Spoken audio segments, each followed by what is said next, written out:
You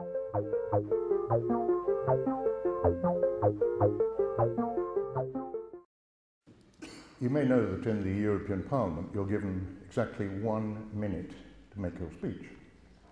And if you overstep that mark, they withdraw the mic. Now, yesterday Roger Hayes rang me up and said that although I've prepared a speech which would last an hour, I've only got 20 minutes. So what I've got to do is to eat a lot of my words. I can't even make my opening joke, although now I've said it's a joke, I'll make it. Which is, what I was going to do is appear here with my left hand above my head, like Boris Johnson, and say, what on earth am I doing here? Well, the answer is, I was ordered here by the police, or rather by policeman you may have heard just now. And he got on the phone and he badgered me to turn up. I was a bit reluctant, I seem to recall, simply because I've been engaged in some rather delicate work on behalf of our cousins in the United States, and it's been quite a dangerous work. And as Mr. Hilger is here, I just want to make a few points about this, because what I have been doing, and it arose as a consequence of a whole series of events which we needn't go into, is that we have been exposing the biggest corruption story in the history of the world, which is basically concerns the derivatives operation.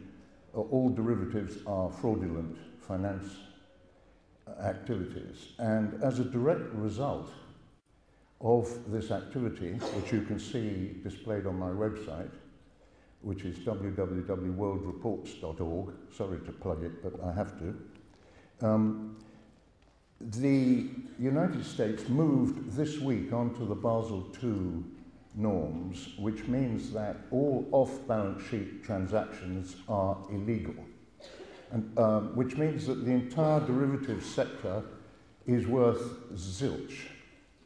Now, the reason that the pound in your pocket is a piddly little coin, which you can't even buy the Daily Telegraph with, is precisely because this leveraging and hypothecation and fraudulent finance activity has been taking place. Now, it was originated in the bowels of what I call the US intelligence power, and the proxy name for that is the CIA, but actually we're referring to 16, possibly 18 agencies which are a subsidiary to the CIA, including the FBI. And this fraudulent finance operation originated when money became digitized or ceased to be more than just an entry on a bank statement or a balance sheet. And the brains behind this is Dr. Henry Kissinger, also known as Heinz, who you may recall still has a very, very big German accent. He still has it. Now, the reason for this is, of course, that he's a triple agent. His Soviet code name is BOR, quite well known. We don't know what his Pan-German code name is. But the reason I've mentioned this is that I'm going to talk about Germany. Now, in the first peroration, we were told about the Germans when they took us over about 1,200 years ago. Well, they're engaged in the same operation. Because contrary to the general view, we did not win the war. What happened was we finished Hitler off.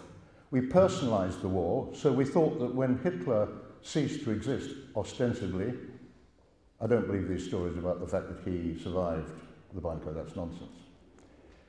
We thought we'd won the war, but that is not what happened. In practice, what happened was that in about 1941, it was in 1941, at the Wannsee Conference, the Nazi intelligentsia realized that there must be a 50-50 chance that the Germans would lose the war. And so what they did was they exported their big brains to Madrid. And in 1942, they set up what they called the German Geopolitical Center. And if you go back into that part of history, you'll see that it is quite often mentioned that all the big hotels in Madrid were full of Gestapo and Germans. Now, the German Geopolitical Center did nothing but think about what would happen if Germany didn't succeed in taking over Europe. And in other words, it was a long-term think tank, and they developed a long-range deception strategy. The long-range deception strategy was originally set out in a work or a book of seminars, or a seminar document called Europäische Wirtschaftsgemeinschaft, European Economic Community, published in 1942 in Berlin, which is mentioned in my book, The European Union Collective, details of which are out there. The subtitle for European Union Collective, which was published in 2002, so it's 7 years old, but it's still entirely relevant, is Enemy of its Member States. The European Union is, of course, not our friend, it is our enemy, and has been all along, because its purpose is to usurp our sovereignty and take us over. And in fact, what we now have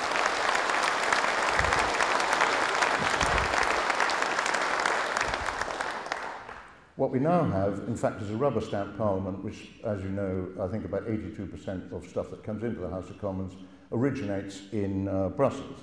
Now, what happened was that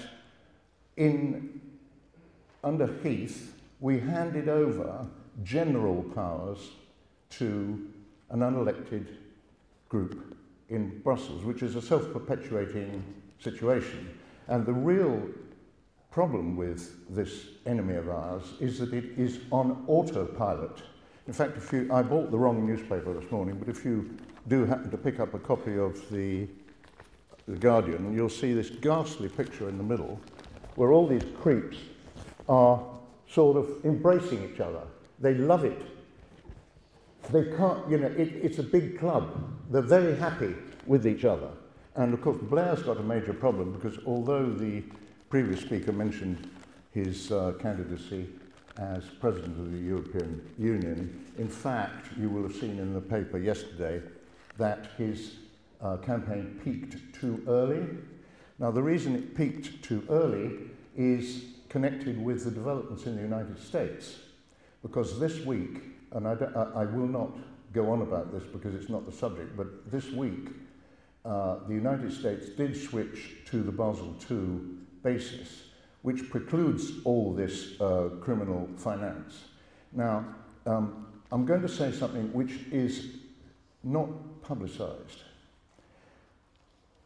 This struggle to get the United States to cut out this corruption has been going on for years. I came in on it in about 2005, and you'll see my website is absolutely chock full of this stuff. The problem was, or has been, that the people running the criminal finance, including, of course, the criminal enterprises, and by the way, I have referred to Citibank